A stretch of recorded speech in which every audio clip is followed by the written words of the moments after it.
Hello everyone, this side Mohit Hussain here. बहुत बहुत स्वागत है आपका हमारे यूट्यूब चैनल के ऊपर। और क्लास 10th एंड 12th वालों, क्या हाल है? आई होप आप सब बढ़िया होंगे। आई होप आपको रिजल्ट की टेंशन हो रही होगी। सर कैसी बात कर रहे हो आप? बोलोगे रिजल्ट की टेंशन नहीं हो रही, ऐसे बोलो ना। नहीं नहीं, रिजल्ट की टेंशन होती ही होती है, हर बच्चे को होती है, हमें भी होती थी। और आज भी कई बार ऐसी चीज़ें कई बार आती है। टेंशन ऐसी चीज़ है, टेंशन कभी जाती नहीं है।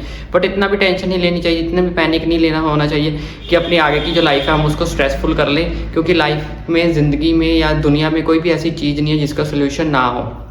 हमारे पास कुछ चीज़ें जो है उनका सोल्यूशन आ जाता है, बट कुछ का टाइम टू टाइम आता है, कुछ का जल्दी मिल जाता है, कुछ का बहुत देर बाद आता है, बट सोल्यूशन हमें मिल जाता है। तो इसलिए हमें पैनिक होने की ज़रूरत नहीं है। वेट फॉर राइट टाइम का वेट करो। तो हमें जो, अगर हमने स्ट्रगल किया, अगर हमें कुछ ना कुछ अपनी लाइफ में अचीव करना है, या स्ट्रगल किया है या स्ट्रगल कर रहे हैं, तो उस चीज़ का जो हमें फल है वो डेफिनेटली हमें मिलेगा ही मिलेगा। ठीक है, तो कभी भी टेंशन नहीं लेनी किसी भी चीज़ को लेकर, चाहे वो रिजल्ट है चाहे लाइफ में कुछ भी है। उस चीज़ के ऊपर स्ट्रगल करो। बस ये सोचो कि आज हम ये स्ट्रगल कर रहे हैं तो इस चीज़ का फल हमें भगवान कभी ना कभी तो ज़रूर देगा ही देगा। तो चलिए आगे बात कर लेते हैं। जो आज की बात, हमारे पास एक नई अपडेट निकल कर आई है सीबीएसई की तरफ से। सीबीएसई ने एक नई अपडेट लागू की है। सीबीएसई ने एक नई अपडेट भेजी है बच्चों के लिए, बहुत ज़्यादा इंपॉर्टेंट अपडेट भेजी है। काफ़ी ज़्यादा अच्छी गुड न्यूज़ है। वैसे तो काफ़ी ज़्यादा चेंजेस कर दिए हैं कुछ, तो वो क्या चेंजेस किए वो मैं आपको बता देता हूँ। ठीक है, अब मान लो हमारे पास दोनों में पास होने के लिए, जैसे कि हर एक किसी को बच्चे पता है कि हमें कंबाइन क्या करें, 33 मार्क्स लेने हैं। लेकिन प्लस टू वाला को थ्योरी से अलग से पास होना है, प्रैक्टिकल में अलग से पास होना है। अब इसमें सीबीएसई ने क्या चेंज किया है वो मैं आपको बता देता हूँ। जैसे आपको इनको पता कि ये इनका जो 23 है 12th वालों के लिए, और इस पे आपको कम से कम 10 नंबर चाहिए, तो आपके 33 बन जाएंगे। और इनके क्या है 27 है, और इसमें कम से कम आपको 6 चाहिए, तो आपके ये 33 बन जाएंगे 10th वालों के। ठीक है, मतलब 33 तो हमें क्या करने हैं, बनाने ही बनाने हैं। लेकिन इसके साथ साथ अब सीबीएसई ने क्या चीज कर दी है।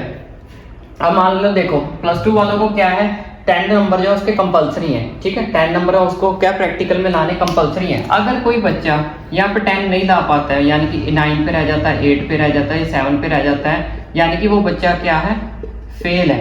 ठीक है, अगर कोई बच्चा प्रैक्टिकल के अंदर फेल होता है, चाहे वो 10th का है, चाहे अब उसके 4 रह जाते हैं, 3 रह जाते हैं, 2 रह जाते हैं, अगर कोई बच्चा फेल है प्रैक्टिकल के अंदर, ठीक है, तो पहले क्या होता था, तो अगर कोई बच्चा प्रैक्टिकल में फेल होता था, जिस बच्चे वो प्रैक्टिकल में फेल होता था उसको थ्योरी का एग्जाम भी दोबारा देना पड़ता था। इस चीज का थ्योरी का जो एग्जाम था वो क्या करना पड़ता था, दोबारा देना पड़ता था एग्जाम, री एग्जाम होता था उसका।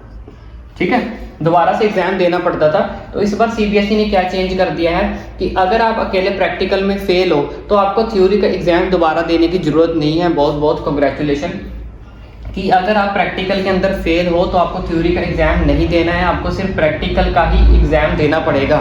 लेकिन पहले ऐसा नहीं होता था। पहले अगर आप प्रैक्टिकल के अंदर फेल हो तो आपको थ्योरी का एग्जाम भी देना पड़ता था, मतलब दोनों बार स्टडी करनी पड़ती थी। प्रैक्टिकल की अलग से करनी पड़ती थी, फाइल वगैरह बनाओ या कुछ भी बनाओ, असाइनमेंट बनाओ, नोट्स बनाओ, फिर उसके बाद थ्योरी का नोट्स वगैरह बनाओ, तो दोनों को कंबाइन करके आपको दोनों एग्जाम देने पड़ते थे। लेकिन अभी सीबीएसई ने बोल दिया कि अगर आप प्रैक्टिकल में फेल हो तो आपको सिर्फ प्रैक्टिकल का ही एग्जाम देना है। थ्योरी के अगर अंदर आप पास हो तो थ्योरी को आपकी नहीं छेड़ा जाएगा, तो थ्योरी आपकी वैसी की वैसी रहेगी। आपको सिर्फ प्रैक्टिकल का एग्जाम देना है। वो भी एग्जाम कहाँ पे देना है, वो आपको एग्जाम जो है वो स्कूल लेवल पे देना है। वो आपको एग्जाम का है, वो भी एग्जाम जो है वो आपको स्कूल लेवल पे ही देना है, स्कूल लेवल पे, यानी कि ज्यादा हार्ड एग्जाम नहीं होगा और बहुत इजी एग्जाम होगा भी कहाँ पे, स्कूल लेवल में। पहली बात तो बच्चों, प्रैक्टिकल में कोई फेल ही नहीं होता।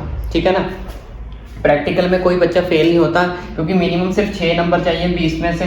ठीक है, 20 में से 6 नंबर चाहिए, तो 30 में से 10 नंबर चाहिए। आराम से स्कूल वाले आपको पास करते हैं। इवन 10 क्या, यहाँ पे हर एक बच्चे के 22 से 24 नंबर लगते ही लगते हैं, और इधर 20 में से हर बच्चे के 14 से 18 नंबर लगते ही लगते हैं। चाहे आप कितने भी बॉटम पे हो, चाहे आप कितने भी, हाँ अगर आप बिल्कुल भी जीरो पे हो ना, तब भी हर बच्चे के 20 में से 10-11 लग ही जाते हैं।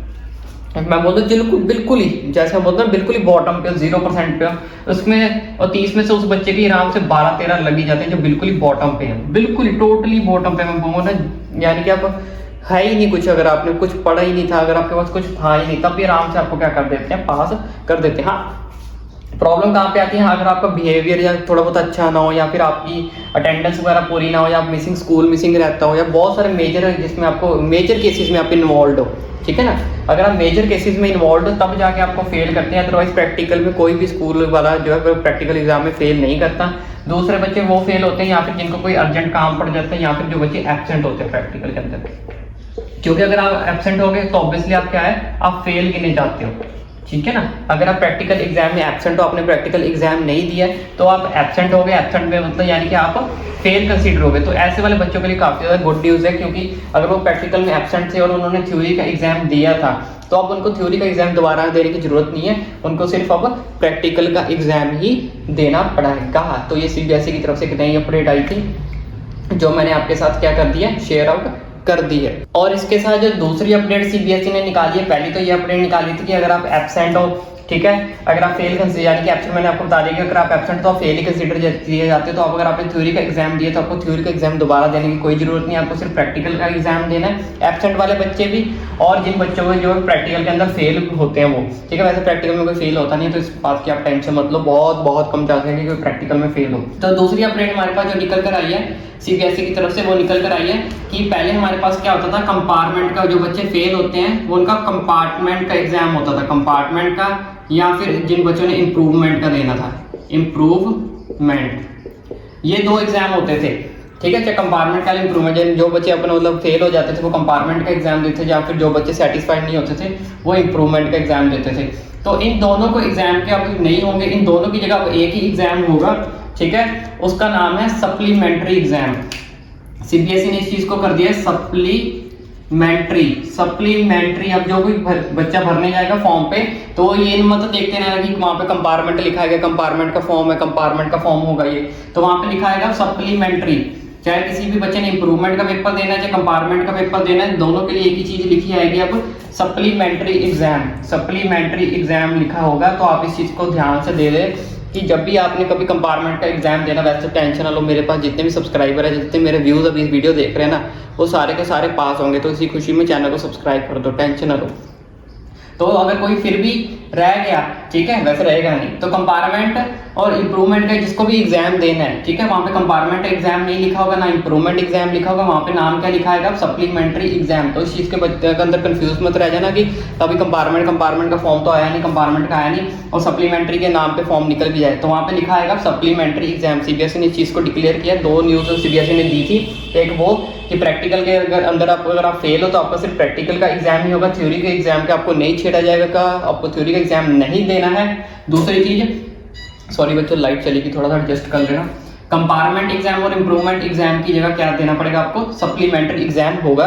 दोनों के नाम चेंज करके भी किस में चला गया है, सप्लीमेंट्री एग्जाम के अंदर चला गया है। और इसके बावजूद भी फिर भी अगर आपको कोई डाउट है तो मैं अगेन आपको क्लियर आउट कर देता हूँ कि आप मेरे चैनल पे 1K सब्सक्राइबर करवा दो। 1K सब्सक्राइबर होने के बाद मैं लाइव सेशन करने वाला हूँ आपके लिए, स्पेशल बच्चों के लिए, कि कोई भी आपकी क्वेरीज होगी, कोई भी आपके डाउट होंगे, grace marks, moderation policy, passing mark को लेकर, पासिंग क्राइटेरिया को लेकर, 5 मेन सब्जेक्ट का रूल को लेकर, कोई भी, तो 1K सब्सक्राइबर होते ही मैं लाइव सेशन शुरू करूंगा आपके लिए। तो आपकी जितनी भी क्वेरीज होगी, जितनी भी डाउट होंगे, हम लाइव आके आपसे बातचीत करूंगा और सारे क्वेश्चंस के आपके आंसर्स दूंगा, ठीक है। लेकिन 1K सब्सक्राइबर होने के बाद तो जाओ, जल्दी जाओ, चैनल को सब्सक्राइब करो, वीडियो को शेयर मारो, अपने फ्रेंड्स को बोलो, स्कूल ग्रुप्स में शेयर करो, तो जल्दी सब्सक्राइबर करो 1K।